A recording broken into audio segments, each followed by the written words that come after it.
Le chef de l'État, Ali Bongo Ondimba, est en route pour Libreville. Le président de la République a quitté la capitale française en fin d'après-midi. Fin de la conférence internationale sur la Libye à Paris. Les leaders mondiaux pensent qu'il n'y aura pas de chaos. Toutefois, les chefs d'État encouragent la réconciliation des frères libyens. À l'issue des assises de l'Élysée, le chef de l'État gabonais, Ali Bongo Ondimba, a donné une conférence de presse. Coup de colère des agents des impôts au centre des revendications, l'intégration à la fonction publique et la gestion des ressources humaines. Et puis la révision de la liste électorale en vue des prochaines législatives s'enchève demain. Les retardataires n'ont que la journée de demain pour se faire inscrire ou vérifier leur nom. Dans tous les cas, dans les centres de révision, en tout cas ces derniers jours, les électeurs se bousculent. Madame, Monsieur, bonsoir. Fin de la conférence internationale sur la Libye à Paris. Les participants venus du monde entier se sont engagés à accompagner la nouvelle Libye dans la marche vers la démocratie. L'ASOA Borner, Armand Moupende, Le Point. Les conclusions de la conférence internationale de soutien à la Libye nouvelle mettent l'accent sur la fermeté de l'OTAN. Les forces de la coalition se proposent de poursuivre les frappes sur les positions de Kadhafi aussi longtemps que les pro-Kadhafi constitueront une menace pour la stabilité de la Libye nouvelle.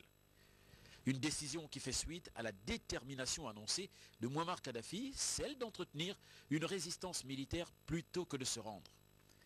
Les leaders mondiaux présents à l'Élysée, une soixantaine avec les organismes internationaux, pensent qu'il n'y aura pas de chaos sans Kadhafi, comme cela se murmure dans certains milieux. Toutefois, les chefs d'État et de délégation encouragent la réconciliation des frères libyens. Pas de représailles, encore moins de chasse aux sorcières. Au plan financier, les fonds libyens placés à l'étranger seront rapatriés vers la Libye. Les Occidentaux s'engagent à favoriser et faciliter une telle opération. Ces avoirs qui se chiffrent à un peu plus de 15 milliards de dollars, soit environ 7 500 milliards de francs CFA. La conférence a eu lieu le 1er septembre, date anniversaire de la prise de pouvoir de Mouammar Kadhafi en 1969.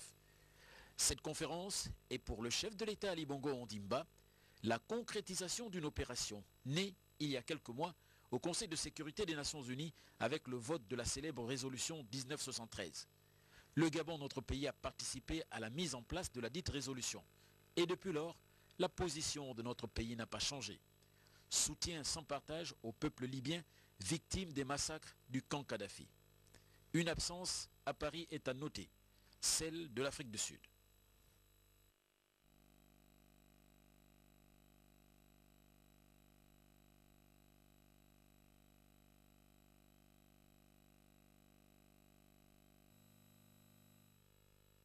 La conférence était importante parce qu'elle amenait autour de la table des pays de divers horizons, que ce soit des pays américains, des pays européens, des pays donc de l'Asie jusqu'à l'Océanie et des pays africains, ensemble pour parler de la Libye et parler du futur de la Libye. Je crois que pour nous c'est une conférence qu'il faut saluer, le courage du président Sarkozy ainsi que le Premier ministre Cameron, qui donc ont co-présidé cette réunion qui est très importante, notamment pour le futur de la Libye. Et surtout, ça donne l'occasion au CNT de pouvoir rassurer ceux qui devaient être rassurés quant aux intentions qu'ils ont pour pouvoir amener la Libye vers plus de démocratie et plus de paix. Donc nous voulons accompagner nos frères libyens, mais surtout ce qui est important, c'est que cette conférence n'était pas une conférence d'ingérence dans les affaires libyennes, c'était une conférence pour dire aux Libyens, vous êtes à la barre, nous vous suivons et nous vous accompagnons. Le soutien, d'abord très important, c'est de pouvoir assurer le CNT de tout le concours des différents États, débloquer les fonds libyens pour permettre au CNT de pouvoir apporter le premier soutien aux populations libyennes. Et nous sommes tous autour de la table pour vouloir aussi que le CNT puisse, dans les différentes instances internationales, aujourd'hui représenter officiellement l'État libyen. Ils se sont engagés en termes de démocratie, en termes aussi de soutien et de protection de tous ceux qui vivent sur le territoire libyen. Et nous n'avons aucune raison de penser qu'ils ne feront pas ce sur quoi ils se sont engagés. Justement, un certain nombre de pays vont pouvoir aider aussi le CNT à assurer plus de formation pour un certain nombre de personnels et aussi les aider pour amener encore plus de stabilité, de sécurité et aussi pouvoir aider un petit peu nos frères libyens à assurer eux-mêmes leur sécurité, mais aussi à pacifier totalement le pays, arriver vraiment vers la fin des hostilités.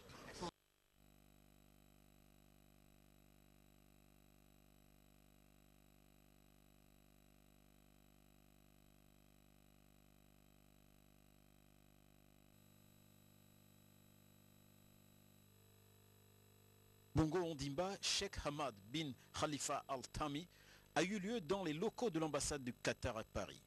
L'émir de l'État du Qatar a tenu à exprimer au chef de l'État gabonais l'intérêt qu'il accorde à l'action du président Ali Bongo Ondimba en faveur d'un Gabon émergent. Cette volonté du leader de la République gabonaise d'élargir autant que faire se peut les partenaires de notre pays, intéresser les investisseurs de tout poil à la construction de ce nouveau Gabon qu'il s'évertue à mettre sur pied. Eh bien, cette ambition rencontre l'assentiment des autorités qataries. Ces autorités qui proposent pragmatisme et réalisme au détriment de la simple littérature. Et effectivement, ils sont donc très intéressés et vous allez voir tout de suite la coopération concrète. Une délégation qatarie se rendra à Libreville dès la semaine prochaine. Les opportunités d'investissement sont multiples. Le chef de l'État a des priorités. La route, le logement, l'énergie et le futur aéroport de Libreville. Bien sûr, dans le cadre de la Cannes 2012, les télécommunications ne sont pas en reste. C'est la méthode Ali Bongo Ondimba, celle qui s'évertue à faire correspondre le rêve du Gabon souhaitable au chemin du Gabon possible. Donc pour Libreville, le président de la République a quitté la capitale française en fin d'après-midi. Aéroport du Bourget, Armand Moupende, Lazo Arburner. Donc restons là une bonne fois. Sur Libreville. Le président de la République boucle un séjour de 48 heures dans la capitale française. Séjour de travail. À Paris, le chef de l'État a participé à la conférence internationale de soutien à la Libye nouvelle. Conférence est riche en enseignements. Elle a permis aux principaux leaders de la planète de statuer sur l'avenir de la Libye post-conflit. C'était l'occasion pour la communauté internationale d'aider le Conseil national de transition à définir une feuille de route crédible dont l'objectif en filigrane est de ramener la sérénité en Libye et lancer la reconstruction de ce pays. Les leaders présents à l'Élysée ont proposé la poursuite des frappes de l'OTAN contre les poches de résistance, le déblocage et le rapatriement des fonds libyens placés à l'étranger. Bref, tout un programme. Le CNT a de son côté rassuré les leaders de la planète de ce qu'une assemblée constituante va être organisée. L'on parle de 20 mois de transition avant les élections qui pourraient sceller l'instauration de la démocratie en Libye. Toujours dans l'actualité africaine, au Sénégal, la caution pour être candidat à l'élection présidentielle de 2012 a été fixée à 65 millions de francs CFA, soit plus de 2,5 fois le montant du scrutin de 2007. Au Cameroun, le groupe de l'homme d'affaires français Vincent Bolloré a déposé une plainte pour diffamation publique après des articles sur ses activités au Cameroun entraînant l'inculpation de 2 journalistes camerounais. Au Togo, plus de 2 ans après une tentative présumée de coup d'État, des analystes doutent sur que le procès qui s'est ouvert hier, où comparaissent 2 demi-frères du président Faure Gnassingbé, fasse réellement la lumière sur une affaire de règlement de compte au sein d'un clan puissant. Et puis les avions de la société Air Congo devraient prochainement reprendre leur vol dans le ciel du Congo-Brazzaville. Air Congo vient de signer un accord commercial avec la société chinoise d'import-export en matériel aéronautique civil Avic International qui devrait lui permettre de bénéficier d'un service de maintenance sur ses avions de type MA60. Un nouvel aéronef devrait également rentrer dans la flotte congolaise d'ici février 2012. Au Gabon, le ministre de la Communication a reçu les jeunes de son département. C'est en fait en sa qualité d'élu de Bifou Nabel Abanga qu'il a tenu à féliciter une vingtaine de bacheliers. Paul Ndongengema inscrit cette action dans son programme de promotion des jeunes de son département. Yves Oyono, Le Point.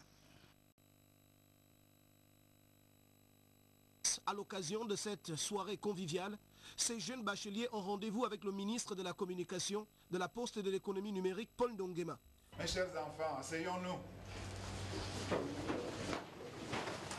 En sa qualité d'élu du département de la Bangabing, terre ancestrale de ses futurs cadres, Papa Paul, comme tous l'appellent affectueusement, est venu les féliciter après l'obtention de ce sésame qui est d'une extrême importance, le bac.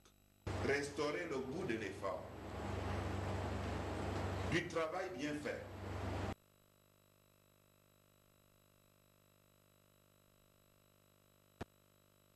Récemment sa vie et contribuer à l'émergence du Gabon. Le district de Bifoun à Banga vient d'enregistrer 13 bacheliers à son actif dans les séries ACC, CCA1, CG et B. Assez pour se réjouir. Mais pour le ministre, mieux reste à faire et beaucoup encore. Ses nombreux conseils à l'endroit de ces bacheliers sont allés dans ce sens. Nous ne sommes pas les seuls à avoir eu le bac et ce n'est pas donné à tout le monde, à tous les ministres, parce que tous les ministres ne le font pas. Je suis très ravi parce qu'il nous a conseillé, il nous a donné le conseil noble, le conseil des pères, le conseil des grands-pères. Déjà, c'est un sentiment de joie de savoir qu'un père de notre localité, Ebel à Banga, et Bifoun, enfin le canton Ebel à Banga-Bigné, veuille voir ses enfants qui ont eu le baccalauréat. C'est très important. Entre autres sujets évoqués avec l'élu de la Banga-Bigné, le développement du district, celui de la province, du pays en général, les débouchés, les opportunités d'emploi. Après 3 heures d'échanges fructueux, Paul Ndongema a réitéré à ces jeunes sa volonté à contribuer à la poursuite de leurs études. L'agréable partagé dans une ambiance bon enfant a clos cette grande rencontre. La caravane Agora en prélude au Forum national sur la jeunesse se poursuit à l'intérieur du pays. Après Lambaréné, ce soir notre reporter Lolita Obono nous fait vivre les temps forts de l'étape d'Oyem dans le Haut-Lentem. L'étape de la caravane Agora à Oyem dans la province du Haut-Lentem a été marquée par l'entretien avec le gouverneur Jean-Gustave Méviane-Mobian. Au cours des échanges, Asndiengue a décliné l'objectif du Forum de la jeunesse.